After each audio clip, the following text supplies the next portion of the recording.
Bismillahirrahmanirrahim. Assalamualaikum warahmatullahi wabarakatuh. Alhamdulillahirrabbilalamin. Wassalatu wassalamu ala sayyidina Muhammad wa ala alihi wa sahbihi ajma'in. Rabbi zidni ilma, Allahumma anfa'ni bima alamtani wa alimni ma yanfa'ni warzuqni ilman yanfa'uni. Dipancarkan dari Jalan Masjid Silaturahim nomor 36 Kalimanggis, Cibubur, Bekasi, Radio Silaturahim dan Rasil Visual untuk Islam yang satu. Ikhwan akhwat yang dirahmati Allah SWT, apa kabar Anda di kesempatan kali ini? Semoga dalam keadaan sehat walafiat dimanapun Anda yang dapat mendengarkan ataupun menyimak siaran kami. Anda yang berada di daerah Batam dan sekitarnya yang mendengarkan kami melalui Radio Sela FM. Anda yang berada di daerah Semarang yang mendengarkan kami melalui Radio Rasil Semarang, ataupun Anda yang berada di daerah Banyuwangi, Magelang, dan Pontianak yang mendengarkan kami melalui radio station Relay Rasil, ataupun dimanapun Anda berada yang dapat mengakses kami di siaran streaming Rasil www.radiosilaturahim.com. Senang sekali saya Angga Aminuddin dapat kembali menyapa Anda, Ikhwan Akhwat. Kami hadir dalam acara Perempuan dan Dunia bersama narasumber kita, Ibu Profesor Amanah Lubis. Assalamualaikum warahmatullahi wabarakatuh. Waalaikumsalam warahmatullahi Sehat, wabarakatuh. Alhamdulillah rabbil alamin. Alhamdulillah kita dapat kembali bersua dengan pendengar ya. Iya, alhamdulillah. Kesibukannya apa aja nih Bu sekarang nih? Ya, sekarang ini sudah mulai aktif mengajar karena Aktif sudah mengajar. semester ganjil mulai. Iya. Kemudian ada ya di organisasi ini mempersiapkan diskusi atau mempersiapkan seminar begitu itu sangat menarik karena kita jadi sibuk dan juga bergaul, berkomunikasi dengan orang banyak dan ini sangat memberi semangat untuk kita semua. Baik, di kesempatan kali ini kan kita akan membahas temanya mengenai politik. Oh iya. Kalau saya tanya Bu Amani, pernah aktif terlibat dunia politik nggak Bu? Kalau politik aktif seperti di partai atau tidak ya. Nah, ya, walaupun menjadi politisi enggak ya? Walaupun banyak yang ini ya kadang minta begitu, ayo bergabung, tetapi sepertinya saya lebih baik mengajar. Saya memang di guru besar bidang sejarah politik Islam. Saya lebih senang dan nyaman untuk mengkader kader politikus-politikus, generasi muda, intelektual muda yang sadar akan pembangunan negerinya, khususnya di bidang politik. Nah, saya lebih senang di wilayah itu. Di wilayah pendidikan ya? Iya. Ya, topik kita Ikhwan Akhwat insya Allah di kesempatan kali ini itu mengenai politik Islam dan perkembangannya hingga masa sekarang. Namun sebelum kita ke topik yang dibahas, kalau Ibu melihat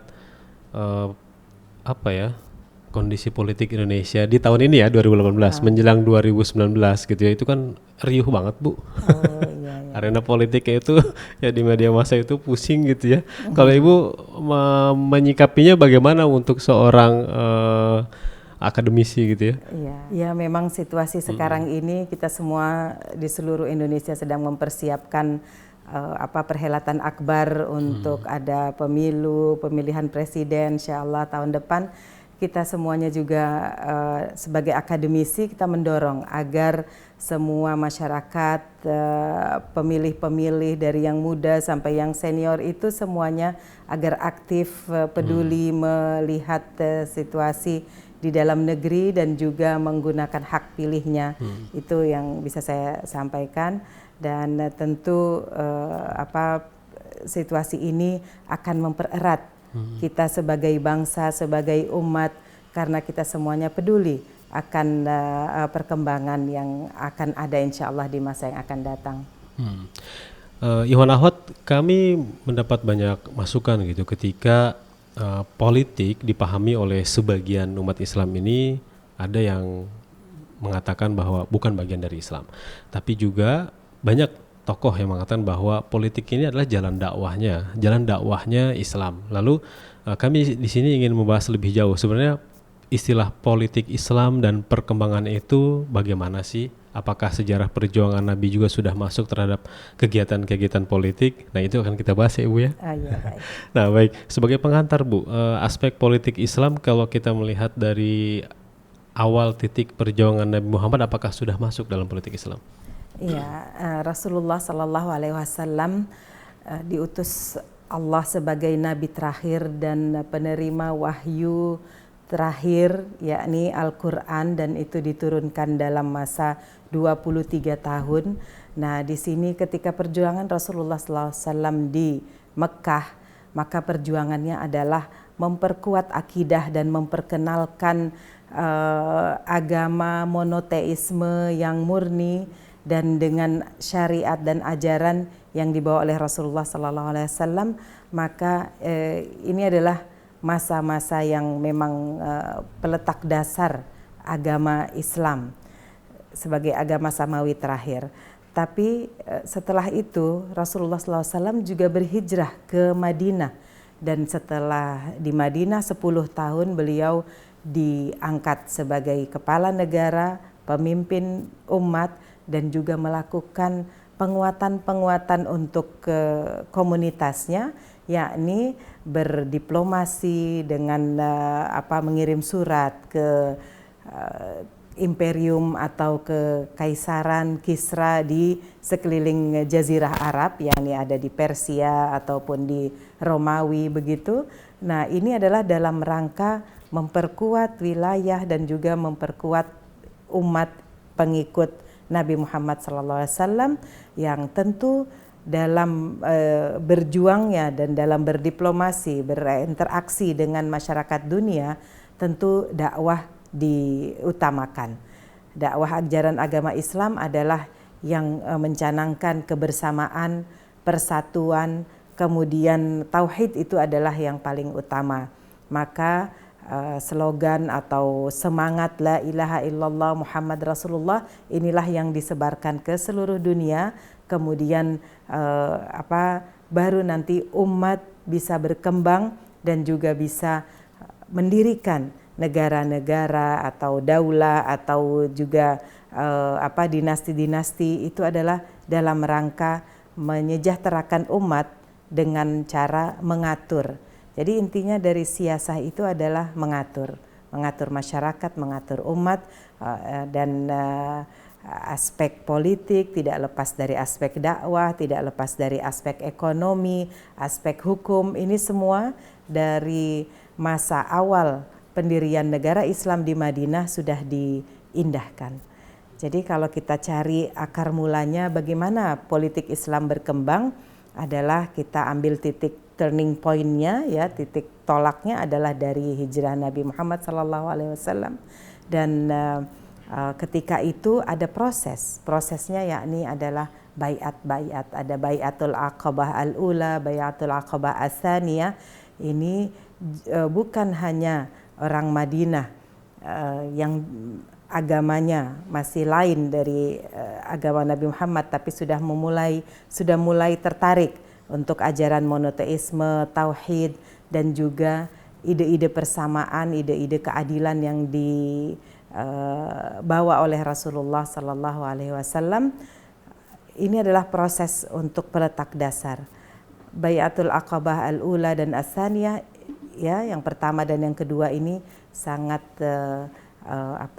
monumental, sehingga ini dinyatakan sebagai rasa atau semangat untuk bersatu, untuk berkembang sebagai komunitas politik. Nah, di sini juga tidak lepas dari kontribusi perempuan juga ikut dalam baiat untuk menjadi awal landasan berdirinya negara Islam. Di masa Rasulullah itu apakah kekuasaan itu menjadi hal utama ketika Rasulullah berdakwah? Ya, Rasulullah SAW ketika berhijrah dan disambut oleh masyarakat di Madinah, tentu disambut dengan harapan bahwa Rasulullah bisa mendekatkan kabilah-kabilah yang saling berperang saat itu, bisa menyatukan, bisa juga membawa suasana baru, adanya keadilan, adanya persamaan, tidak adanya kasta atau tidak adanya level dalam masyarakat, strata masyarakat, ada yang budak dan ada yang bangsawan. Ketika datangnya Islam, ini semuanya dipersaudarakan. Semua manusia adalah sama dan semua bisa bersaudara.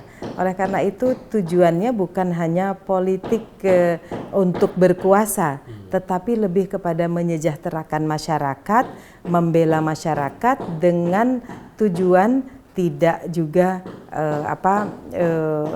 menjadi lemah umat dan memberi peluang agar dakwah dapat dilakukan dengan lancar. Ya, masih berbicara politik di masa kenabian, membaca satu buku Imam As-Suyuti berpendapat bahwa di masa kenabian itu masuk ke tahapan konsep politik tradisional. Nah, saya nggak tahu kenapa disebut konsep politik tradisional gitu ya, karena mungkin masih di masa lampau. Nah, bicara tentang kepemimpinan di masa Nabi dan penerus Nabi, masa Khulafa Ur-Rasyidin dan juga masa khilafan yang lain. Kenapa tidak ada satu konsep politik yang bisa terus menerus gitu? Setelah masa Khalifah Ali kan justru di masa Bani Umayyah dan Abbasiyah malah berbeda konsepnya. Jadi kerajaan. Nah, dalam pandangan Bu Amani bagaimana? Memang politik Islam berkembang adalah ada konsep juga tadi disebut dari Imam As-Suyuti, juga ada sebelumnya dari Imam Ibnu Taimiyah, bahwa konsep politik dalam Islam adalah untuk menjaga agama dan masyarakat. Jadi lihirasatid din wa al-ummah islamiyah, atau bukan hanya umat Islamiyah tapi untuk menyejahterakan manusia secara umum.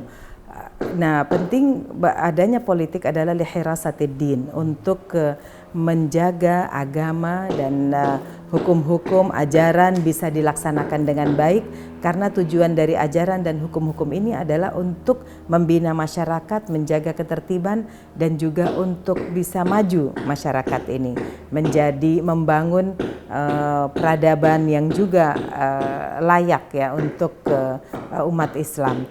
Nah, adanya politik Islam di Madinah ini memang sangat penting karena saat itu Jazirah Arab dikenal sebagai masa jahiliyah, tetapi bukan jahiliyah jadi bodoh segalanya, tetapi tidak, mereka juga sudah punya konsep-konsep politik tapi tradisional. Tadi disebut kata tradisional, maksudnya adalah masih konsep lama yang berkait erat dengan kekabilahan. Kabilah. Iya, kekabilahan inilah yang menjadi dasar persatuan dari satu komunitas.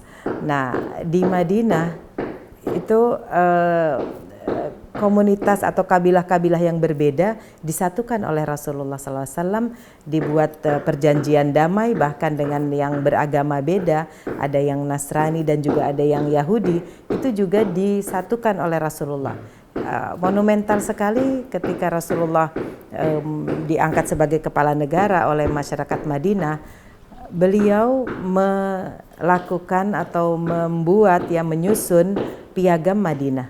Piagam Madinah ini adalah sebagai kontrak sosial, ya, sosial dan politik, mengakui semua kabilah sebagai bertetangga yang baik, bisa melakukan kegiatan ekonomi, kegiatan sosial di masyarakat dengan aman, dijamin keselamatannya oleh Rasulullah dan oleh sahabatnya. Lalu ini menjadikan umat yang beragama semua menjadi sama, warga negara yang sama. Walaupun zaman dulu karena masih tradisional ya, maka umat yang non-muslim itu tidak ada kewajiban untuk membela negara. Jadi kalau mau berperang atau mau melakukan ghazawat ya, membela umat Islam dari ancaman gangguan kafilah-kafilahnya yang dagang yang diganggu oleh suku lain yang non-muslim, maka dalam tentara umat Islam, pasukan umat Islam itu tidak ada yang non-muslim ikut. Maka non-muslim hanya ikut dalam kegiatan sosial, ekonomi, ya, mengembangkan masyarakat dengan baik, bisa hidup bersama dengan aman dan damai dengan umat Islam. Nah, setelah itu wilayah Islam ya semasa setelah wafatnya Rasulullah, semua jazirah Arab sudah masuk Islam. Ya, kemudian baru berkembang ke wilayah lain, apakah di Afrika Utara. Nah, di sini bukan berarti bahwa Islam itu tidak berkembang atau tidak dikenal ke wilayah lain yang lebih jauh dari Jazirah Arab atau sekitarnya Persia. Tetapi ternyata di masa 23 tahun kepemimpinan Rasulullah, ke Nusantara, ke kepulauan di Asia Tenggara, bahkan sampai ke negeri Cina pun, itu semuanya Islam juga sudah dikenal. Karena kita mengenal dalam sejarah pergerakan ekonomi, perdagangan, berdagang dengan semua kawasan di dunia di masa Rasulullah itu sudah dilakukan. Dari Indonesia misalnya kita mengembangkan sejak lama jalur rempah. Jalur rempah-rempah inilah yang sangat intensif dilakukan oleh pedagang Indonesia yang juga terkenal sebagai pelaut-pelaut ulung, membawa komoditi atau rempah-rempah tadi ya, palawija seperti cengkeh, kayu manis dan juga pala itu dari timur, wilayah timur Nusantara, timur Indonesia, datang langsung dibawa ke wilayah di Jazirah Arab ya, melalui pelabuhan-pelabuhannya, maka pedagang-pedagang Indonesia juga sudah ada di sana. Dengan dengan demikian kita bisa berkesimpulan bahwa Islam juga tersebar ke Nusantara sejak masa Rasulullah SAW, dan ini didukung oleh banyak referensi. Orang Barat juga melakukan referensi seperti itu, dan bukti-bukti dari Indonesia, dari warisan khazanah budaya dan tradisi Indonesia juga menyambung. Dan saya juga mendengar, membaca juga bahwa sudah ada surat menyurat antara Khalifah Utsman ibn Affan, itu sudah dekat sekali dengan Rasulullah, dengan salah satu raja di Nusantara. Nah, ini tandanya, jadi kita perlu koreksi sejarah juga bahwa Islam bukan hanya tersebar di Jazirah Arab di masa Rasulullah, tetapi juga ke seluruh dunia, karena ini adalah hikmah Allah untuk memperkenalkan Islam kepada seluruh masyarakat yang ada.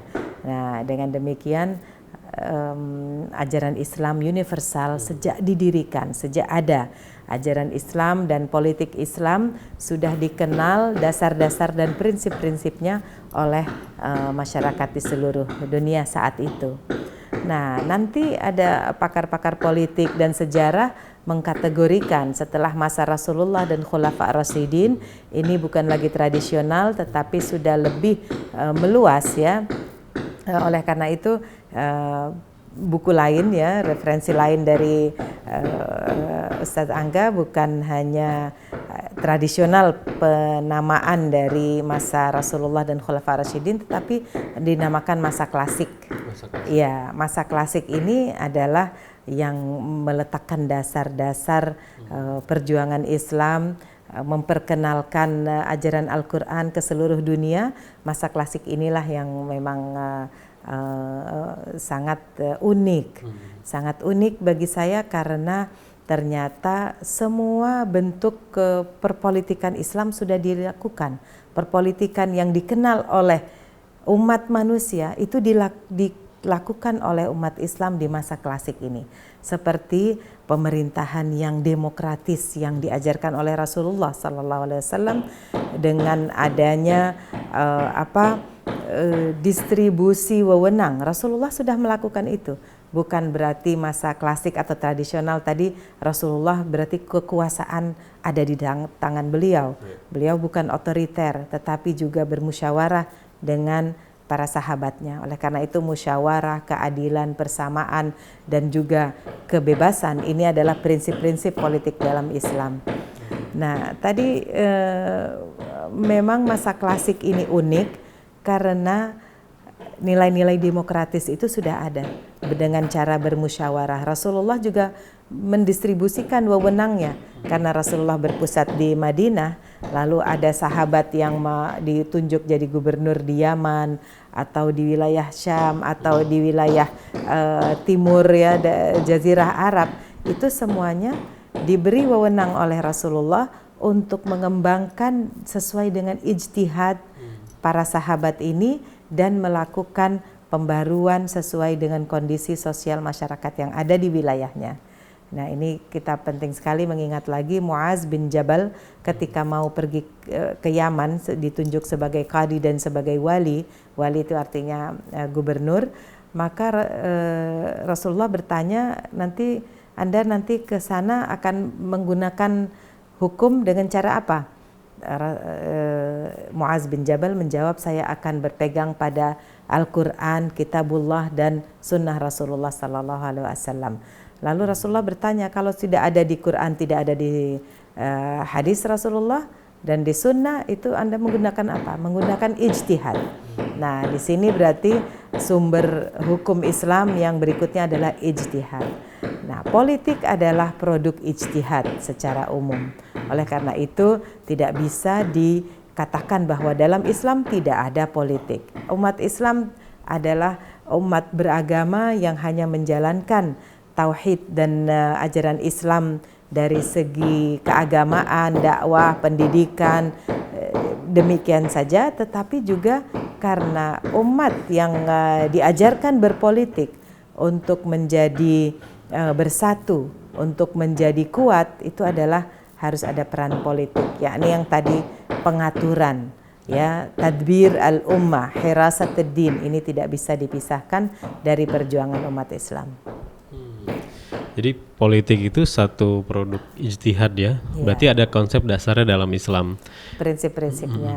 Ya. Jika melihat ya di masa politik klasik ya, politik Islam klasik, setelah masa kepemimpinan Nabi, setelah masa Nabawiyah, itu di masa Khulafaur Rasyidin yang 4. Nah, kan ada perbedaan ketika di masa Khalifah Bani Umayyah dan Abbasiyah. Bukan lagi berdasarkan musyawarah, tapi sudah menerapkan ya monarki absolut gitu, kepemimpinan itu berdasarkan keturunan. Nah, apakah di masa Umayyah dan Abbasiyah juga masih masuk ke konsep politiknya klasik Nabi dan para Khulafaur Rasyidin? Itu masuknya kategorinya kemana itu, Bu, gitu ya? Karena ada juga yang mengatakan ya kalau sudah monarki absolut bukan demokratis lagi, berarti politik Islamnya sudah berubah. Nah, apakah benar begitu? Ya, ini hal-hal yang perlu dikoreksi dari sejarah Islam. Tidak ada raja atau khalifah ya Muslim dari awal itu berkuasa secara absolut. Tidak ada. Prinsip musyawarah tetap dilakukan. Ya, konsultasi dengan berbagai pihak tetap dilakukan. Tadi saya katakan bahwa perpolitikan Islam di awal itu menjalankan semua bentuk pemerintahan. Nah, di antaranya yang demokratis yang dicontohkan oleh Rasulullah SAW, bahwa beliau juga mendistribusikan wewenang kepada para sahabat.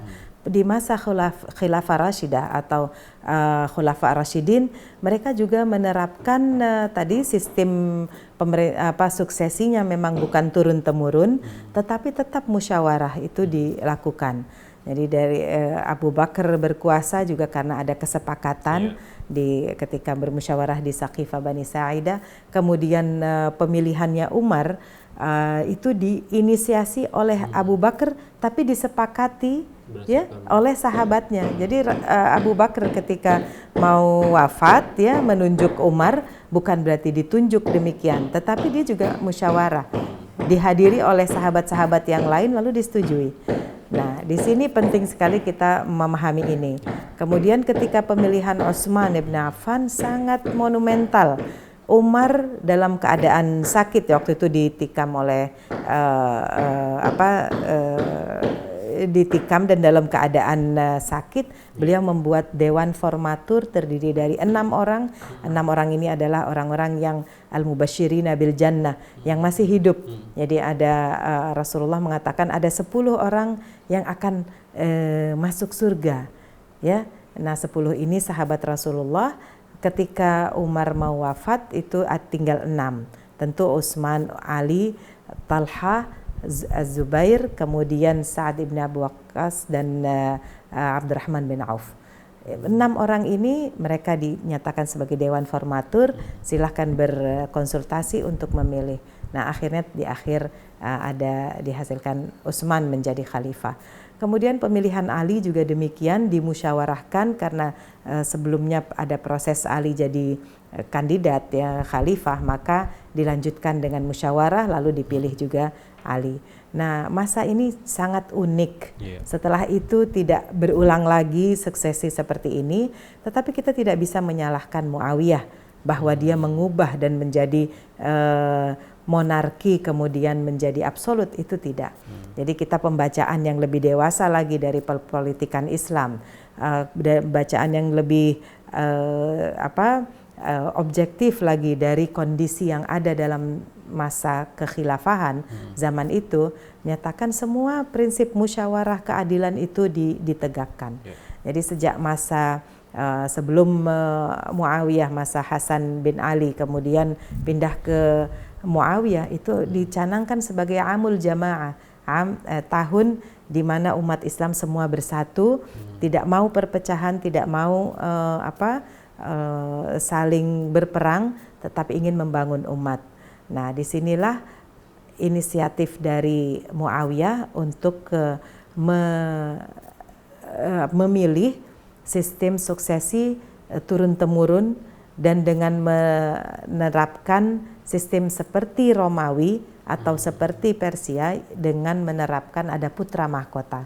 Berarti ini adalah hasil dari asimilasi budaya politik yang ada di Syam atau di wilayah Damaskus, karena Muawiyah ada di wilayah Damaskus saat itu, dan yang beliau lihat bahwa sistem monarki adalah yang cocok untuk umat Islam saat itu karena sudah mulai berkembang, tidak bisa lagi semakin luas gitu sudah meluas saat Muawiyah sudah tentu Syam, sudah ke Irak, sudah ke wilayah Irak, bukan namanya Irak dulu ya, wilayah-wilayah bulan sabit subur itu namanya dulu, the Fertile Crescent, itu semua juga sudah berkembang. Islam sudah masuk ke sana sampai ke Persia, bahkan ke Afrika Utara ini ya kalau politik ini. Tapi kita tidak lupa bahwa ke arah timur juga Islam berkembang sampai ke Nusantara. Nah, di masa ini namanya masih masa klasik. Klasik sampai dinyatakan sampai abad 13. Berarti itu Abbasiyah ya. Turk Utsmani sampai jatuhnya Khilafah Abbasiyah diserang oleh pasukan Tatar. Ini adalah masih masa klasik karena mungkin ya, bukan mungkin, tapi karena kekhalifahan yang ada masih menggunakan sistem atau patokan bahwa khilafah itu harus dari Bani Quraisy.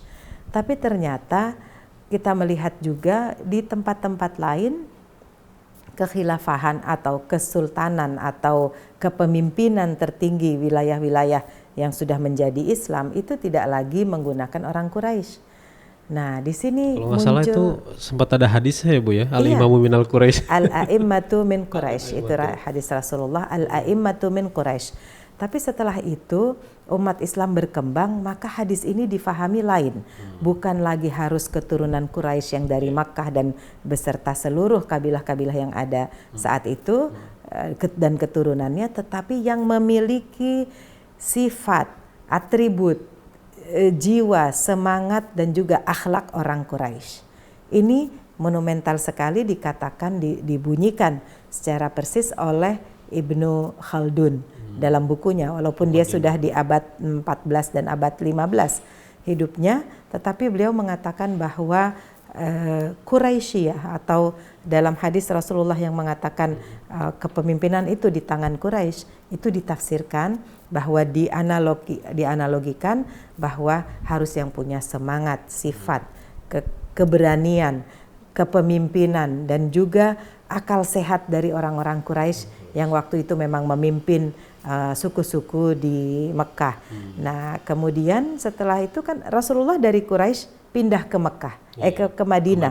Lalu beliau berkuasa. Islam menyebar di mana-mana. Waktu itu masih juga orang-orang Quraisy menyebar. Tetapi setelah itu kepemimpinan tidak lagi di tangan Quraisy. Apakah itu legitimate? Apakah kalau bukan di tangan orang Quraisy legitimate? Nah, di sini tentu pakar-pakar ahli politik Islam, sejarah Islam pakarnya juga mengatakan bahwa ini tetap legitimate karena kepemimpinan itu syarat-syaratnya tidak lagi harus dari Quraisy. Nah, setelah itu masa perpolitikan Islam dinamakan di abad pertengahan. Abad pertengahan ini sudah lebih luas, tentu sudah saya yakin itu di seluruh daratan di seluruh dunia itu sudah dikenal Islam. Ada lagi koreksi bahwa di masa kejayaan Spanyol ya Andalusia. Ya, Islam di Andalusia masa jaya itu berkuasa 8 abad di sana. 8 abad. Ya, diinisiasi memang oleh pasukan-pasukan yang datang membantu. Lagi-lagi kita harus koreksi, Islam tidak menyebar di seluruh dunia dengan pedang, bukan dengan perang. Nah, Islam buktinya masuk ke Eropa, ke wilayah Andalusia itu atas permohonan dari penguasa di Andalusia untuk mendatangkan pasukan Islam ya, tentara Islam menyelamatkan masyarakat di Andalusia dari penguasa yang zalim. Yeah. Ini nyata betul dalam sejarah bahwa ada penguasa Spanyol namanya Julian minta bantuan dari Musa bin Nusayr dan juga Tariq bin Ziyad, Tarif bin Muhammad, itu semuanya pejuang yang mengepalai pasukan Islam datang ke Spanyol.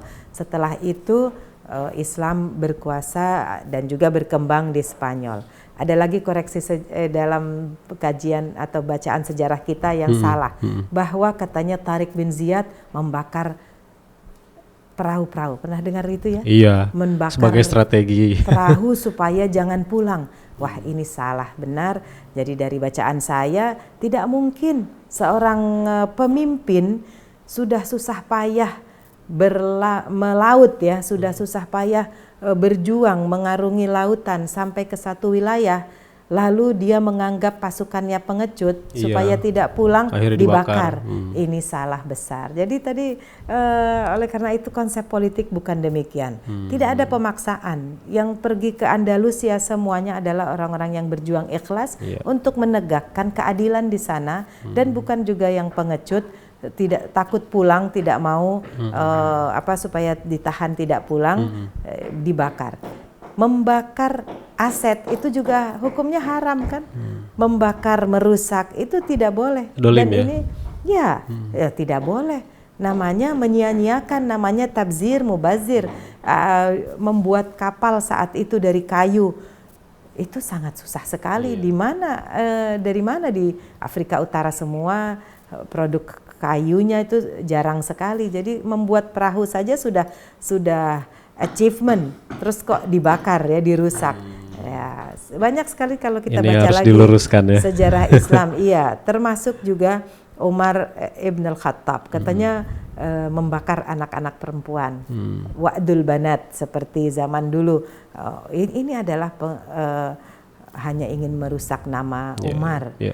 Kalau Umar melaksanakan tradisi jahiliyah dengan membunuh anak perempuan, kok ada anaknya yang hidup perempuan? Iya, yang justru menjadi sumber hidayah ya. Ya, Hafsah binti Umar yang nantinya juga jadi istri Rasulullah SAW adalah tokoh dalam Islam, min ummahatil mu'minin ya, istri Rasulullah SAW yang sangat mulia. Dari tangannya lah keluar dikumpulkan Al-Quran, Quran Mushaf Hafsah. Ini yang dijadikan landasan bagi Utsman bin Affan nanti di masa pemerintahan Utsman untuk dibukukan Quran yang dikumpulkan oleh Hafsah, dan inilah yang dibakukan sampai sekarang. Jadi Mushaf Utsmani itu Mushaf Hafsah. Dasarnya dari Mushaf Hafsah ya. Dan dia anaknya Umar, dan dia perempuan, istri Rasulullah. Jadi kalau kita mau lihat juga ya dalam perpolitikan, kita tidak boleh tinggalkan peran perempuan ya. Betul. Tadi dalam baiat sudah ada peran perempuan ikut datang berjanji di hadapan Rasulullah untuk melaksanakan ajaran Allah dan Rasulnya, untuk tidak membunuh, tidak bohong, tidak berzina, tidak berkhianat. Itu adalah janji-janji atau ikrar yang dilakukan, yang diungkap waktu baiat. Nah, ini peran perempuan juga ada di sana. Kemudian selanjutnya juga banyak pejuang-pejuang itu yang membela Rasulullah pada perang Uhud, pengawal pribadinya itu adalah perempuan, namanya Sahabiah Nusaibah, yang di akhir perang Uhud di badannya itu ada 68 sayatan, tusukan atau kena tombak, kena pedang dan panah. Itu adalah perempuan yang akhirnya ketika juga Rasulullah terluka, Nusaibah yang mengambil panji bendera pasukan Islam dipegang oleh Nusaibah ini, juga perempuan. Juga di masa Umar yang terkenal adil, dia tidak melihat perempuan sebagai sosok yang lemah. Ya, dia menetapkan pengawas pasar namanya Ashifa, perempuan juga pengawas pasar. Artinya di situ dia percaya betul bahwa yang bisa menegakkan keadilan, karena pasar itu terkenal sebagai pasar, sebagai rimba, sebagai orang yang mau berkhianat, menipu, manipulasi, tidak jujur, itu semuanya ada di pasar. Maka untuk mengawas timbangan supaya jangan ada menipu dalam timbangan, maka pengawasnya adalah perempuan. Dan banyak sekali contoh-contoh. Ya, jadi di masa pertengahan abad pertengahan periodisasi politik Islam sudah berkembang di mana-mana, dan inilah masa kejayaan. Kejayaan kalau dari segi teori politik Islam, maka ini sudah makin matang karena ulama-ulama Islam menulis buku, menulis buah pikirannya dalam karya-karya yang monumental. Kita lihat sejak awal sudah ada Al-Mawardi, sudah ada Al-Farra, sudah ada Ibnu Abi Rabi'. Kemudian dilanjutkan oleh Ibnu Taimiyah, dilanjutkan oleh Ibnu Khaldun. Ini adalah tokoh-tokoh politik Islam yang meletakkan dasar teori dan juga menulis dalam karya-karyanya praktek-praktek politik Islam. Nah, dengan demikian ulama ini sebenarnya tidak, ulama setuju bahwa pakar-pakar dahulu, ya, ulama bukan dalam artian sekarang pakar artinya dahulu, ahli agama, tapi cendekiawan, pakar politik Islam di zaman dahulu, mereka juga percaya bahwa sistem kerajaan yang turun-temurun itu adalah juga terbaik untuk masanya, untuk zamannya. Ya, oleh karena itu karya-karya mereka menambahkan, berkontribusi pada bagaimana pengaturan, pengelolaan negara. Kalau Ibnu Khaldun sudah lebih maju, dia dikenal sebagai bapak ekonomi dunia, bapak sosiologi ya dunia. Jadi memang di abad 15 ya, di zamannya beliau hidup di awal 1400-an. Dari 1300 akhir sampai wafat 1405 kalau tidak salah, ya. Nah, berarti masih awal sekali. Sebelum di barat muncul tokoh-tokoh yang bisa membela masyarakat, membela perpolitikan, tokoh-tokoh Islam sudah lebih dahulu. Ya. Nah, setelah itu politik tidak lepas dari ekonomi. Kita lihat dari segi geopolitik, ya. Itu geopolitik adalah istilah zaman sekarang. Ya, tetapi zaman dahulu mulai dari Rasulullah juga sudah melakukan geopolitik. Ya, geostrategi juga kalau kita gunakan ya istilah-istilah sekarang. Beliau juga sudah punya strategi, punya berdiplomasi, bagaimana menjalin hubungan, friendship, ya, sadaqah atau persaudaraan, persahabatan dengan wilayah-wilayah sekitarnya supaya jangan ada perang, supaya jangan ada hal-hal yang merugikan umat Islam sendiri. Maka bersahabat, mengirim surat. Bahkan memang, Rasul sudah menyiapkan duta-duta Islam gitu ya, Huzaifah bin Yaman. Iya. Dan saat itu di surat Rasulullah dikatakan bahwa kami adalah Rasulullah dan menawarkan untuk masuk Islam. Ya, maksudnya untuk berdamai. Kalau tidak mau berdamai, maka ya kita akan hadapi.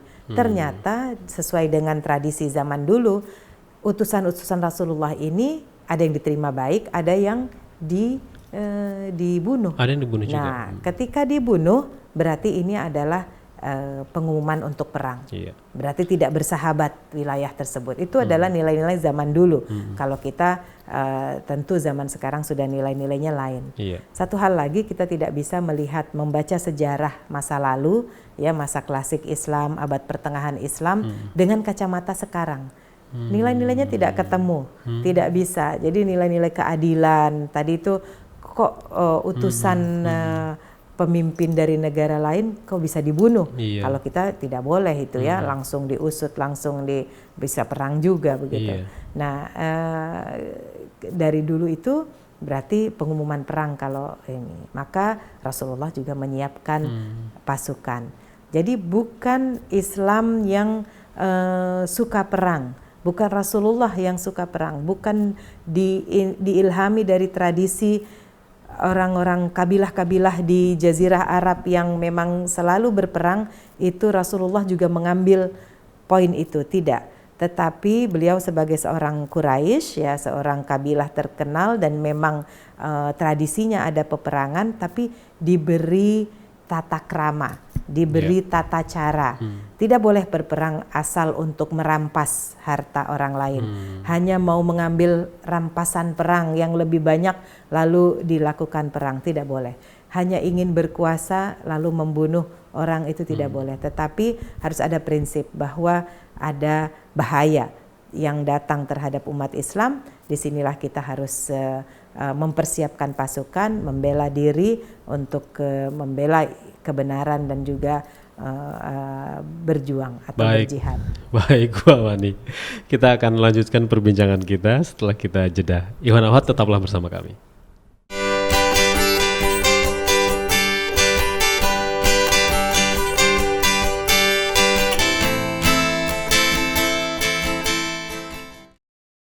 Radio Silaturahim dan Rasil Visual untuk Islam yang satu, Ikhwan Akhwat yang dirahmati Allah SWT. Terima kasih masih bersama kami dalam acara Perempuan dan Dunia. Di sesi pertama tadi perbincangan kami dengan Bu Amani lebih sangat menarik gitu mengenai politik Islam. Mengawali sesi kedua ini, Bu Amani, tadi ada salah satu budaya politik Islam, yaitu bermusyawarah. Ini dari masa kepemimpinan Nabi sampai kekhilafahan gitu masih terjaga. Nah, pentingnya mengikuti hukum syariah ya sebagai landasan politik juga kan, hukum syariah ini. Itu kan ada konsep kewajiban bagi pemimpin untuk berkonsultasi dengan Dewan Syuro dalam memerintah negara. Nah, apakah budaya ini masih terjaga dari masa kenabian sampai masa abad pertengahan bahkan masa sampai saat ini? Jadi musyawarah itu prinsip ya, bukan hanya budaya. Budaya nanti kalau sudah menyebar menjadi kepada masyarakat dan lain-lain. Kalau kita bicara di pucuk kepemimpinan satu negara, maka musyawarah itu adalah prinsip. Seperti saya katakan, prinsip politik dalam Islam tidak melihat bentuk apapun negara, ya, kerajaan, emirat atau kesultanan atau presiden atau ya bentuk-bentuk negara yang ada sekarang itu atau yang ada dahulu, ya, semua pemimpin Islam menjalankan seperti ini. Maka pakar politik Islam memformulasikan ada minimal 5 prinsip dalam penerapan politik Islam. Tadi musyawarah, terus keadilan, persamaan, persaudaraan dan kebebasan. Tentu ada lagi nanti tanggung jawab, amanah, itu adalah juga prinsip. Kemudian pelaksanaan hukum itu juga prinsip. Artinya yang bahasa sekarang adalah rule of law. Jadi harus ada kepastian hukum. Itu prinsip juga dalam Islam. Kemudian tentu kesejahteraan sosial, ya, ini juga prinsip. Maka semua penguasa pikirannya adalah untuk melaksanakan ini. Nah, tadi ditanya bahwa ada musyawarah, ada Dewan Syuro. Dewan Syuro juga istilah zaman sekarang, ya. Istilah zaman sekarang, ya. Kalau zaman dahulu masih sederhana, pemerintahan dan rakyat belum banyak. Ada namanya ya sahabat-sahabat, kalau kembali ke masa Rasulullah, tempat dia bermusyawarah, dan tempatnya dulu di masjid Rasulullah, di dekat sebelah rumahnya Rasulullah. Sahabat-sahabat selalu berkumpul, apakah itu yang pedagang, ahli militer, kemudian penyair, ilmuwan, ahli pertanian di Madinah, itu semua berkumpul di dekat Rasulullah. Rasulullah bermusyawarah dengan mereka. Kalau istilah ahli wal aqdi itu? Nah, ahlul halli wal aqdi nanti muncul, itu sudah diistilahkan oleh Al-Mawardi, dan sudah bentuknya khilafah, ya, sudah kekhalifahan di masa Bani Abbas. Ya, ini maka beliau sebagai ulama atau faqih memformulasikan juga dalam bukunya Al-Ahkam As-Sultaniyah. Jadi bagaimana peraturan-peraturan yang dikeluarkan oleh sultan, oleh khalifah saat itu ya, tapi beliau menggunakannya al-ahkam as-sultaniyah, artinya bagaimana pengaturan untuk berkuasa. Sultan di sini bukan berarti penyebutannya sultan, karena dulu pemimpinnya adalah khalifah ya di masa Al-Mawardi. Sultan artinya diambil dari kata dasarnya, artinya kekuasaan atau kedaulatan seperti itu. Nah, dalam al-ahkam as-sultaniyah itu disebut ada ahlul halli wal aqdi. Tadi saya sebut di masa Rasulullah karena belum ada memang sejarawan yang menulis istilahnya apa yang sahabat. Kita namakan saja sahabat. Kemudian di masa Muawiyah, ya Bani Umayyah juga demikian. Kita tidak lepas bahwa selalu orang selalu bermusyawarah dengan kalangannya atau dengan petinggi-petinggi yang ada saat itu. Kemudian di masa Bani Abbas juga demikian. Nah, di masa Bani Abbas ini sudah mulai jelimet ya, atau sudah mulai komprehensif penyebutan siapa yang berkuasa. Jadi mereka definisikan bahwa khalifah atau raja atau pemimpin adalah zillullah fil ard. Bukan hanya khalifatullah. Khalifah kita belum menyatakan bahwa kata khalifah artinya pengganti. Ketika Abu Bakar menjadi khalifah, dia mengganti Rasulullah sebagai pemimpin umat. Kemudian Umar juga khalifati Rasulullah. Jadi pengganti dari pengganti Rasulullah dua kali. Nah, lama-lama orang masa nyebutnya panjang ya, khalifah untuk penyebutan sesudahnya. Maka jadilah sistem. Ini awal mula sistem kekhalifahan. Ya, ada arti sebenarnya asalnya cuma penggunaan bahasa biasa, artinya pengganti. Nah, tapi di samping itu di Al-Qur'an juga ada kata khalifah ya, dalam Al-Qur'an untuk inni ja'ilun fil ardi khalifah. Nah, khalifah di sini artinya orang yang bertanggung jawab yang akan membangun dunia ini.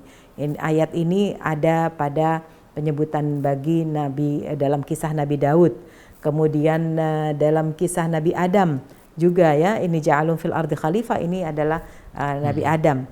Oleh karena itu yang namanya khalifah kalau kita ambil rujuk ke Al-Qur'an adalah semua manusia yang bertanggung jawab di muka bumi ini untuk berperan mengambil fungsi membina dan membangun bumi. Namanya khalifah. Ya, itu nah diambil dari dua sisi ini, maka sistem kekhalifahan menjadi kuat dalam sejarah Islam. Lalu tadi karena dalam berkembangannya ada penyebutan ahlul halli wal aqdi. Nah, di sini juga tetap fungsi-fungsi itu ada di sekeliling khalifah.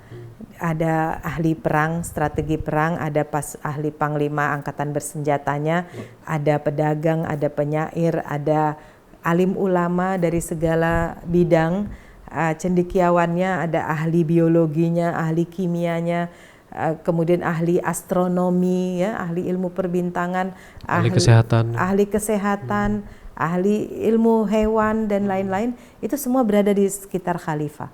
Dan kita lihat kalau masa Bani Abbas ini sudah masa kejayaan. Di masa mulai dari Harun ar-Rasyid, Al-Ma'mun, ini semua sangat monumental. Jadi tidak kita bayangkan lagi khalifah itu sederhana.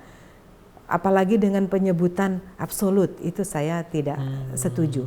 Ini adalah penyebutan penggolongan dari barat ya, dari penggolongan klasifikasi kepemimpinan dari barat, lalu buktinya aja itu istilahnya dalam bahasa Inggris kan, monarki absolut. Ya, dalam sejarah Islam tidak ada itu diartikan dengan misalnya al-Malik, kalau absolut itu misalnya al-Mutlaq. Ya, mutlak kan absolut itu mutlak. Iya, al-Malik al-Mutlaq, al-Mulk al-Mutlaq tidak ada dalam sejarah Islam. Nah, tapi itu terjemahan dari barat. Kemudian juga al-Khalifah al-Istibdadi misalnya. Istibdadi itu otoritarian. Nah, jadi raja yang otoritarian, penguasa yang otoritarian. Itu kan istilah juga. Itu istilah barat juga. Istilah barat. Nah, jadi sebenarnya apa yang terjadi kalau khalifah bertindak keras atau pemimpin menegakkan hukum dengan keras ya. Bahkan bisa sampai kalau mau ada yang korupsi itu langsung ambil hartanya disita ya. Banyak itu dalam sejarah Islam, qadi itu kalau dia terindikasi korupsi itu hartanya disita, dan ini dalam sejarah Islam banyak dari berabad-abad lalu, bukan sita menyita harta itu bukan dari sekarang, bahkan qadi juga begitu, kayak kita lihat sekarang ya, hakim dan lain bisa juga terjerumus ya dalam ini, dan ada tindakan-tindakan sesuai dengan hukum undang-undang yang berlaku sekarang, bagaimana menindak hakim. Dari zaman dulu juga sudah ada. Para qadi itu kalau dinyatakan terbukti dia bersalah, sudah langsung diturunkan dari jabatannya, diusir dari kota tersebut, kemudian hartanya disita, bisa jadi terlunta-lunta. Ya, nah atau dipenjara. Tentu itu adalah sanksi bagi yang berbuat salah. Nah, jadi hukum itu memang dekat sekali dengan politik.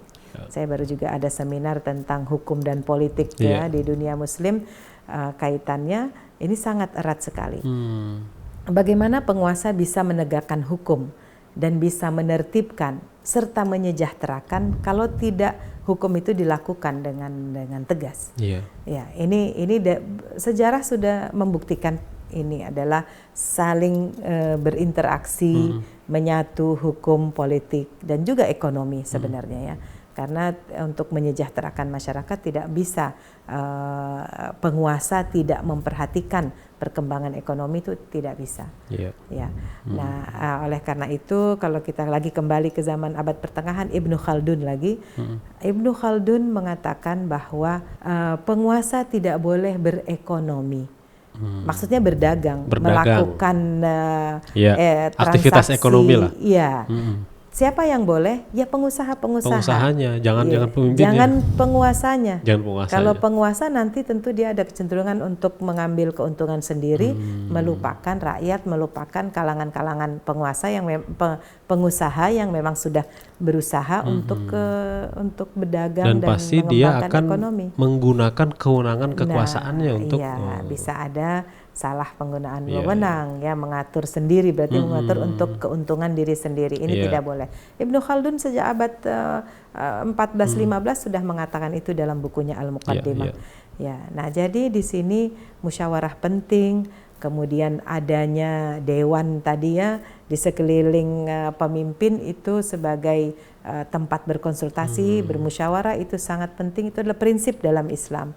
Maka saya tadi memang menafikan kata absolut, itu tidak ada. Adapun ketegasan sangat diperlukan oleh dari pemimpin untuk dalam rangka tadi mengatur dan mengatur dan menjaga ketertiban serta menjaga keadilan. Ya. Nah, oleh karena itu dalam kaitannya dengan masa sekarang, prinsip-prinsip Islam, politik Islam itu tetap dilakukan. Tetap ya. Dan tentu dengan cara sekarang kalau kita di Indonesia sistemnya presidensial, dengan adanya bikameral, ada DPR dan DPD. Kalau dilihat dari perspektif politik Islam, ini sudah memenuhi syarat. Itu makanya kita di Fakultas Syariah dan Hukum ya, di seluruh Indonesia Fakultas Syariah dan Hukum bukan artinya kita mau membalikkan negara ini dengan sistem syariah.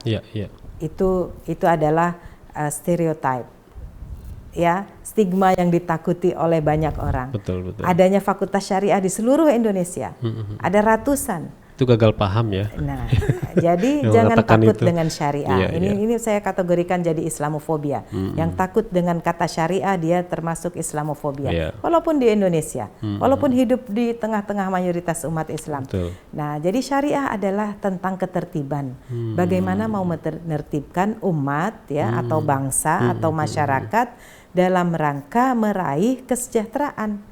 Ya, kalau banyaknya undang-undang ya mengatur, misalnya undang-undang zakat diatur, ada undang-undang negara ya, dari tahun 2004, ada undang-undang wakaf sesudahnya, ada undang-undang haji sesudahnya. Bukan berarti kita indikasi mau jadi negara syariah semua, bukan. Ya, nanti ada lagi, tidak masalah kalau ada lagi. Sekarang saya sendiri sedang ya ada kegiatan dengan DPR untuk merancang satu undang-undang namanya penghapusan kekerasan seksual.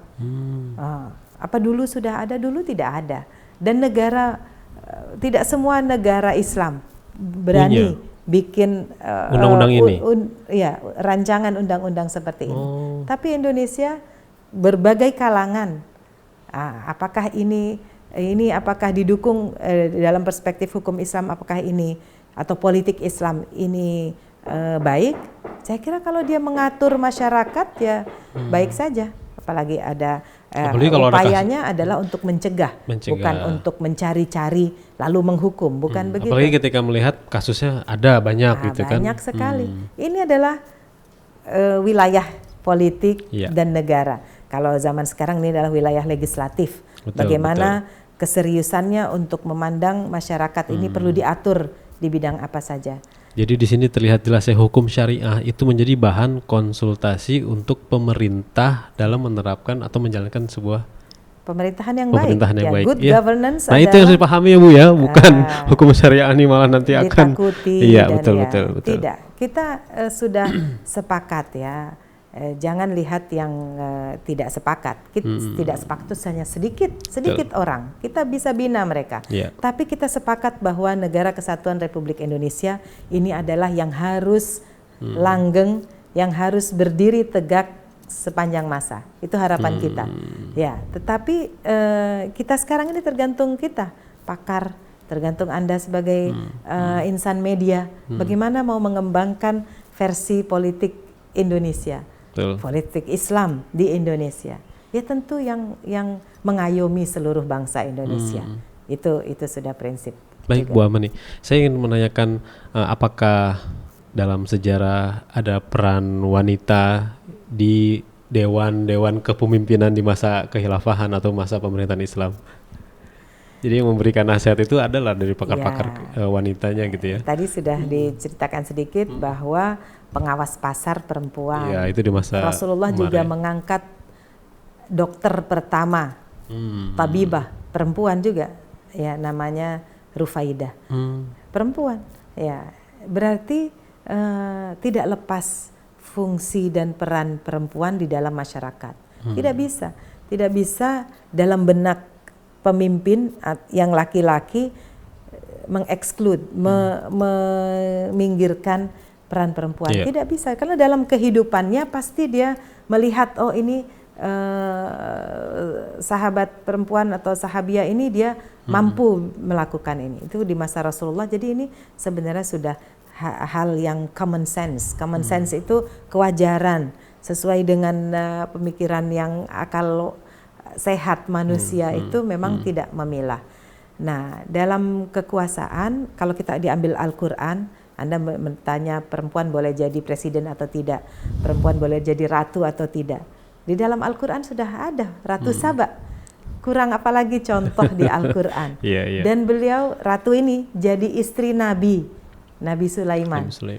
Dan setelah jadi istri Nabi, bukan dia jadi subordinate, bukan dia jadi di bawahnya Raja Sulaiman. Dia jadi istri lalu domestifikasi. Jadi dirumahkan aja, silahkan menguasai istana saja. Tidak, dia kembali setelah ke Palestina, wilayahnya Nabi Sulaiman, kembali ke Yaman, ke wilayah Saba, kerajaan Saba, dan memerintah sebagaimana biasa. Dan kita juga baca dalam ayat Al-Qur'an, Ratu Saba punya petinggi-petinggi yang ada di sekitarnya tadi, Ahlul Halli wal Aqdi atau Dewan Syuranya, petinggi-petinggi, wazir dan lainnya yang tempat Ratu Saba ini berkonsultasi.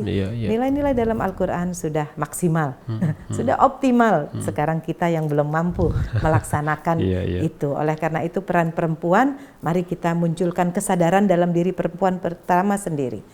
Utamanya dari perempuan sendiri, bahwa dia punya fungsi, punya peran dalam masyarakat, dalam bidang politik dan dalam bidang semua bidang kehidupan. Nah, kemudian kenapa kok jadi perempuan jadi lemah ya? Statistik dunia semua mengatakan paling miskin. Yang miskin adalah perempuan, yang bodoh adalah perempuan, yang tidak sehat juga perempuan, yang buruk akhlaknya juga perempuan. Nah ini kan menyedihkan ya. Padahal di masyarakat ada laki ada perempuan. Betul. Ya laki-laki juga ada yang bodoh, ada yang sakit, ada yang berakhlak tidak mulia. Ada sama sih di masyarakat laki-laki dan perempuan itu sama kondisinya. Nah sekarang tugas kita yang dalam posisi bisa membina masyarakat atau dalam posisi berkuasa ini harus dibenahi.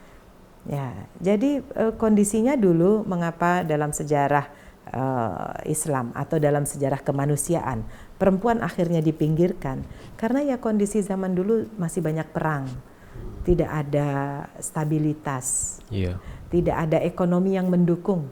Sebanyak apa dulu zaman kejayaan Islam sekolah dibangun, itu tentu untuk laki-laki dan perempuan.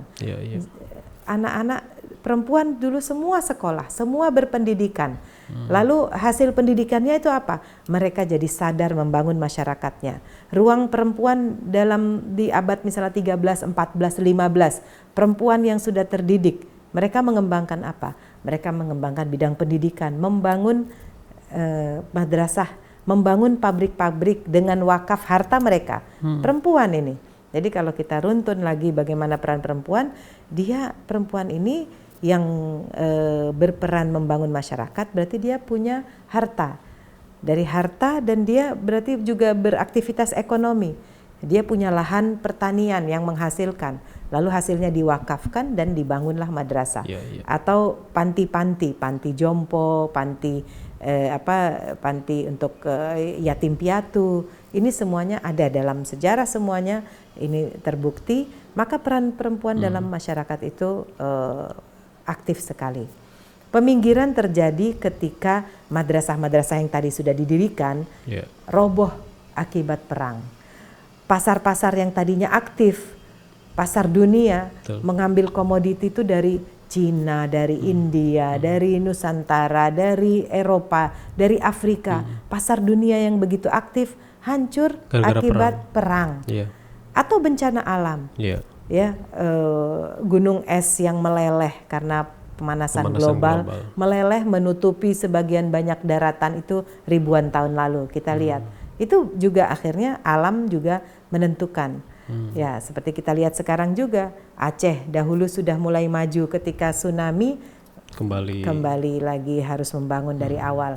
Palu juga sekarang ya kita lihat bencana-bencana alam. Oleh karena itu musuh kita bukan hanya laki perempuan siapa yang harus maju begitu, tidak begitu, atau harus politik, harus ekonomi, atau harus lain-lain, harus hukum mana yang lebih dahulu. Tidak demikian, tapi semua simultan bekerja sama di semua bidang dikembangkan, insya Allah peradaban akan muncul lagi. Jadi peminggiran itu adalah akibat kemiskinan yang terjadi akibat peperangan, sehingga dahulu kan kalau dalam sejarah kita lihat ada pasar manusia, bukan dulu, hanya manusia di kandang-kandang, khususnya di Eropa Timur, Asia Tengah itu terkenal sebagai pusat-pusat penjualan manusia. Akibat perang, akibat dingin yang sangat mematikan, akhirnya banyak kematian, anak-anak itu hilang keluarganya, sehingga banyak inisiatif ayo kita kandangin aja ini manusia-manusia anak-anak ini, nanti siapa ya raja-raja khalifah mau beli silahkan. Nah dalam sejarah Islam, tentara Islam juga adalah tentara yang dibeli, istilahnya adalah mamluk, tentara yang dibeli. Dulu pasukan istana, pengawal istana tidak sanggup untuk menjaga wilayah-wilayah Islam, kemudian apalagi kalau ada ancaman perang, maka mereka harus membeli orang yang tadi ada di pasar manusia, kemudian dididik. Kalau dalam Islam berarti diislamkan, kemudian dari mereka masih anak kecil, dididik, kemudian dijadikan pasukan, akhirnya jadi panglima-panglima, dan di antara para mamluk ini menjadi penguasa. Itulah indahnya dalam Islam, tidak ada strata sosial, tidak ada orang yang tetap rendah di bawah, tidak ada yang tetap tinggi di atas, tidak. Tetapi harus dengan upayanya. Salahuddin al-Ayyubi adalah seorang mamluk, tentara yang dibeli oleh raja sebelumnya dari dinasti Nuruddin Az-Zanki. Itu adalah yang membeli Salahuddin dulu. kemudian dibina jadi panglima, bahkan nantinya jadi sultan. Iya. Ya, jadi asal manusia betul. tidak penting. Oleh karena itu ras tidak penting. Kita semua sama. Ras, warna kulit. Iya. Itu semua tidak penting. Semuanya manusia asal semangat, punya jiwa kepemimpinan, silahkan memimpin. Ya, yang penting mampu tadi dan bisa mengayomi dan didukung oleh masyarakatnya. Ya, jadi erat sekali hubungan antara politik, hukum, ekonomi. Baik, luar biasa. Bu Amani, saya akan ke pertanyaan terakhir. Lalu di masa saat ini politik Islam melawan imperialisme Barat ataupun gerakan-gerakan Islamisme yang berkembang di negara-negara mayoritas Islam dalam pandangan Bu Amani seperti apa saat ini? Oh iya, jadi kita masuk ke masa imperialisme atau kolonialisme Barat ya. Ini adalah periode atau fase berikutnya dalam sejarah politik Islam, bahwa ketika sudah banyaknya peperangan dan ekonomi melemah, kemudian Spanyol jatuh di abad 15 ya, dikuasai oleh atas kelemahan. Saya tidak mau mengatakan perang itu karena lawan lebih kuat. Kadang lawan tidak lebih kuat. Justru umat Islam yang umat berkuasa, Islam yang turun ya, yang mundur. Iya, dianya lemah jiwanya. Akhirnya membawa kekalahan sendiri. Nah, ini semangat kita untuk anak muda untuk bersemangat membangun negeri, ini yang harus ditanamkan kuat-kuat di segala bidang, tidak hanya di bidang tertentu. Nah, jadi kolonialisme Barat juga diawali dari tadi ada geopolitik Islam ketika berkuasa di wilayah Mediterranean ya, di wilayah Timur Tengah sekarang penamaannya, itu berkuasa semua ya. Kita coba, saya kalau ceramah atau ngajar suka menggunakan peta. Jadi saya ajak Mas Angga nih. Peta ya? Iya, peta. Menarik. Kita pergi ke Timur Tengah, wilayah Mediterranean ya, itu adalah di wilayah barat, timur dan selatannya semua kawasan Islam sampai ke wilayah Turki. Jadi barat Mediterranean itu wilayah Islam. Mulai Italia sampai Prancis dan Spanyol itu yang non Muslim. Tapi pelabuhan-pelabuhan utama di wilayah Mediterranean itu adalah dikuasai oleh Islam, oleh penguasa Muslim, baik itu dinasti Utsmani ya, dari wilayah Balkan sampai Asia Kecil, Turki sekarang, kemudian Syam ya, wilayah Saracen atau Levant itu juga, kemudian wilayah Afrika Utara, semua itu wilayah Muslim. Nah, jadi dengan demikian kurang peluang orang non-Muslim bisa menguasai perdagangan di wilayah Mediterranean. Seperti orang Portugis, orang Belanda, Inggris, mereka sudah tidak dapat lagi kesempatan di sana. Apalagi juga ada bertahun-tahun, seratusan tahun ada namanya Perang Salib. Nah, Perang Salib ini dari masa Salahuddin Ayyubi sampai tahun abad 12. Ini perang terlama kayaknya. Iya. Nah, setelah selesai itu akhirnya wilayah Mediterranean tidak lagi diminati oleh orang Barat tadi, Inggris, Belanda, Portugis, Spanyol, Prancis, mereka cari jalan lain. Jalan lain adalah mengelilingi benua Afrika. Kita bayangkan petanya ya. Mengelilingi benua Afrika. Dan tapi kita harus catat bahwa yang punya peta dunia adalah orang Islam. Yang menggambar akurat sejak abad 8. Bukan abad 8, abad 9. Ya, tahun 800-an. Itu adalah Al-Idrisi. Dia punya peta dunia akurat 95%. Jadi sudah menggambarkan Kepulauan Nusantara, sudah menggambarkan adanya Cina, Jepang, sudah menggambarkan adanya Australia, sudah menggambarkan adanya Amerika. Jadi tidak mungkin kalau dikatakan bahwa Amerika baru ditemukan abad oleh 15, Columbus tidak mungkin. Padahal Ibnu Battuta udah Ibnu Battuta di abad 13, 14 ya, abad 14. Jadi itu belakangan. Ya, kita ambil ke abad 9. Abad sebelumnya ya. Sudah punya akurat peta. Maka orang Spanyol lah yang sudah pergi sebelumnya ke Amerika. Orang Afrika ya, itulah yang sudah pergi mengarungi lautan Atlantik itu untuk ke Amerika, karena jiwa manusia ini zaman dulu alat transportasi laut kan. Jadi selalu sudah melaut. Mereka punya ilmunya perbintangan.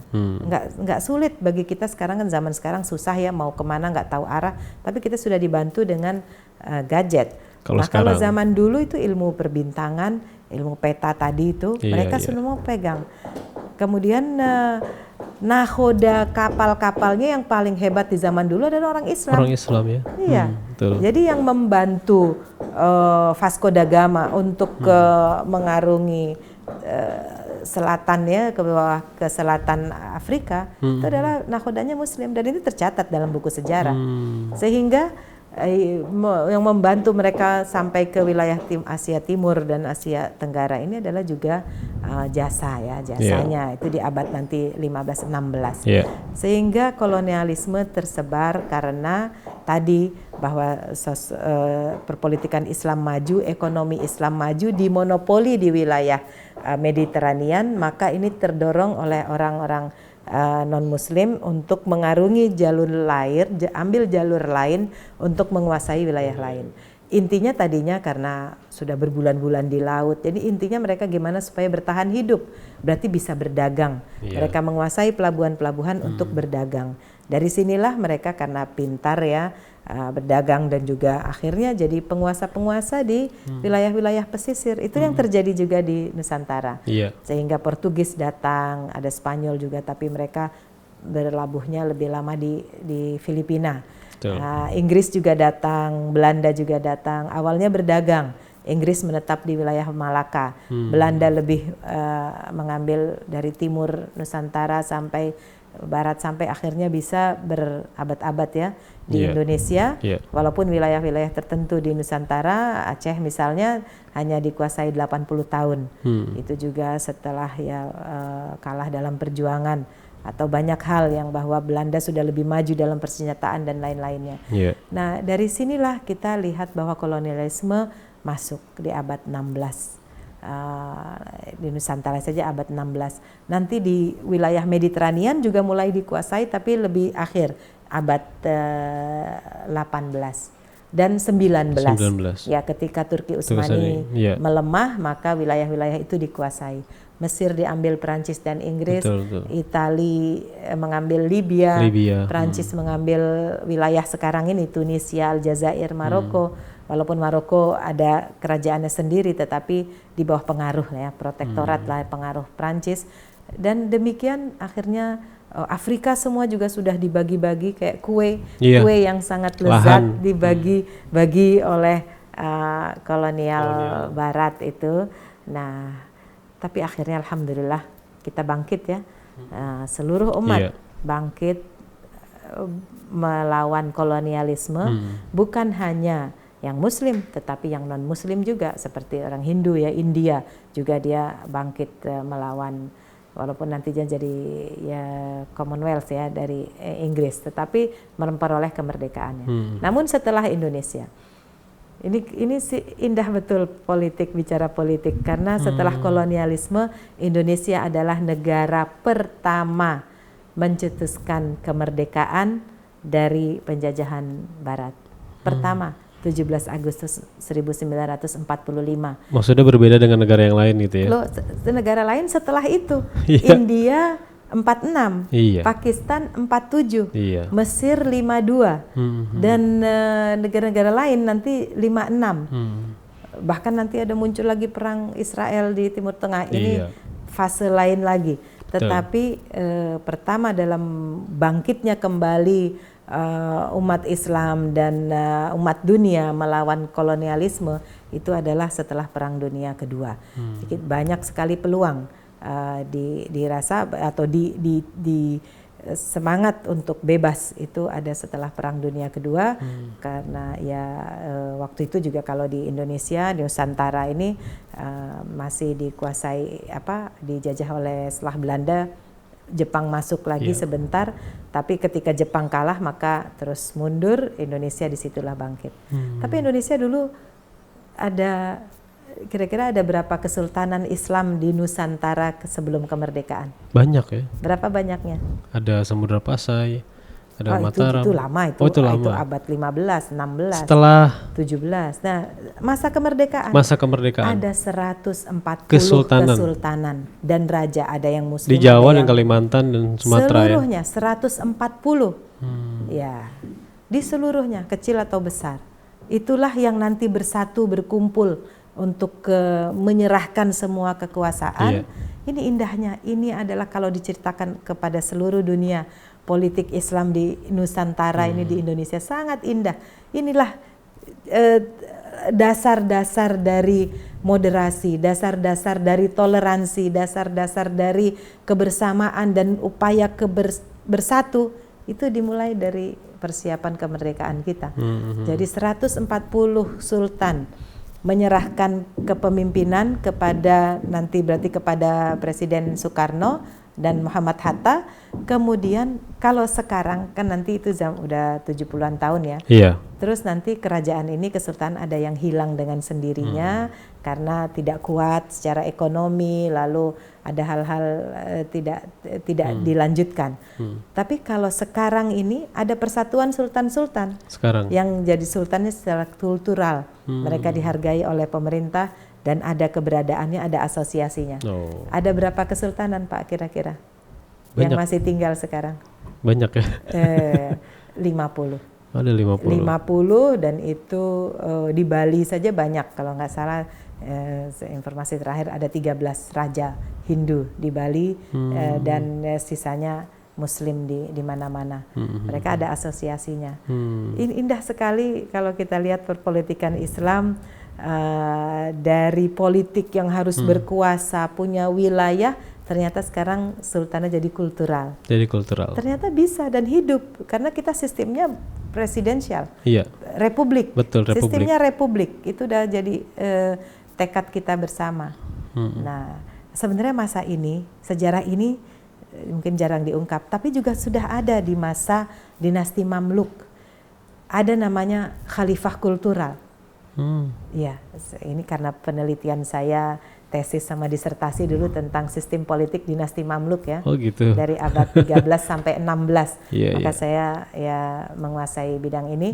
Nah, di masa dinasti Mamluk di tahun 1260 ketika Baghdad sudah runtuh 1258, tahun 1250 ketika itu 60 ketika itu sudah berdiri dinasti Mamluk.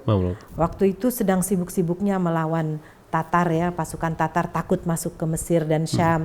Lalu dari laut ada serangan pasukan salib. Jadi dinasti Mamluk ini berjasa betul untuk menjaga Islam secara keseluruhan. Karena serangan dahsyat dari kaum Tatar, dari pasukan Tatar, dari salib, ini terakhir masa perang salib. Waktu itu pusat pemerintahan sentralisasi dinasti Mamluk itu di Kairo. Semua yang berkuasa di Kairo pasti menguasai wilayah Syam, ya, mulai Damaskus sampai Yordania dan ini sama Hijaz. Hijaz itu wilayah bagian Jazirah Arab yang ada Mekah Madinahnya. Jadi semua yang berkuasa di Mesir pasti menguasai Mekah Madinah karena penguasa Mesir mereka adalah kaya, punya semangat yang harus menjaga Mekah Madinah, dua kota suci, mulai dari pelayanan haji, mulai dari membuat bajunya ya, baju Ka'bah itu atau kiswah Ka'bah itu semua dengan sulam benang emas, benang perak, mutu manikam itu semua dibikinnya di Mesir. Sampai abad 20 awal, sampai nanti kekuasaan Saud ada di sana. Sebelumnya adalah Mesir yang berkuasa, ya, yang memperhatikan itu.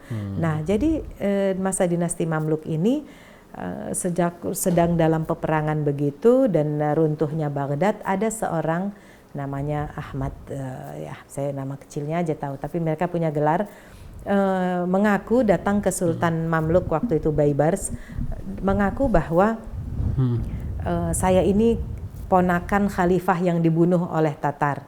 Saya berhasil lari dari Baghdad dan menuju ke Mesir untuk minta perlindungan. Nah, Raja Sultan Baybars waktu itu dari dinasti Mamluk mengatakan, oh kalau dia benar-benar keturunan khalifah, coba dicek dulu, dia perintahkan ulama cek dulu kebenarannya. Ternyata benar silsilahnya. Kalau wilayah Arab itu kan orang-orang dahulu sangat kenal ya dengan silsilah. Penelitian 2-3 hari sudah tahu dia anak siapa dan keturunan mana. Ilmu silsilah atau ilmu dinasti atau ilmu genealogi ya, ilmu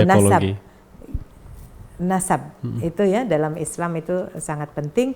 Nah, diantaranya ini ternyata salah satu keturunan dari Khalifah Abbasiyah yang di Baghdad itu datang ke Mesir. Dan benar bahwa itu dia masih Quraisy ya, masih keturunan Khalifah Abbasi, maka sama dinasti Mamluk rajanya Baybars ini diangkat sebagai khalifah juga. Nah, dinasti Mamluk itu tadi saya jelaskan bahwa mereka berasal dari budak ya, yang dibeli dari Eropa. Jadi bedanya budak hitam dan budak putih. Kalau budak putih dalam sejarah Islam itu Mamluk yang dibeli dari Eropa, dan mereka nantinya jadi panglima-panglima, jadi pasukan dan jadi panglima, bahkan bisa jadi sultan. Tapi kalau abid, budak-budak hitam itu dari Afrika, dari Afrika itu tidak dia jadi sultan, tidak pernah jadi sultan dalam negara, misalnya di Mesir. Nah, lalu diangkatlah khalifah ini menjadi khalifah. Berarti khalifahnya jadi kultural. Tadinya khalifah berkuasa dan juga punya kedaulatan negara, punya wilayah rakyat. Ternyata ketika diselamatkan di Mesir, diangkat lagi. Dalam sejarah Islam ditulis Ihya'ul Khilafah al-Islamiyah fil Qahirah. Jadi menghidupkan kembali kekhalifahan Abbasiyah tapi di Kairo, dan dia sama-sama dihormati oleh Sultan Mamluk. Kenapa Sultan Mamluk perlu? Karena dia perlu legitimasi keislaman, karena mereka asalnya dari non-muslim, asalnya dari bukan Arab, asalnya dari Mamluk ya yang dibeli. Mereka punya rasa rendah diri sedikit ya, agak minder. Jadi sama rakyat Mesir juga itu dicemooh, sultan kita kok asalnya budak ya gitu. Rakyat Mesir suka bilang begitu. Maka wah, ini saya supaya legitimate, saya angkat aja khalifah yang baru diselamatkan ini di Mesir. Kekuasaannya kultural. Jadi dia khalifah secara kultural saja. Apa tugasnya? Adalah bertugas secara dakwah dan secara kemanusiaan, mendistribusikan zakat, memperhatikan yang miskin, jadi dan bersifat sosial. Nah, tugasnya ke khalifah adalah kalau tiap bulan awal Islam, bulan Hijriah, bulan Islam itu datang ke sultan untuk memberi selamat. Seremonial aja, tapi hubungannya baik, tapi ini dampaknya besar. Nah, sistem politik yang diterapkan oleh dinasti Mamluk adalah oligarki, bukan turun-temurun. Jadi itu tadi gitu di awal saya katakan, dalam sejarah Islam sudah melakukan semua jenis bentuk pemerintahan.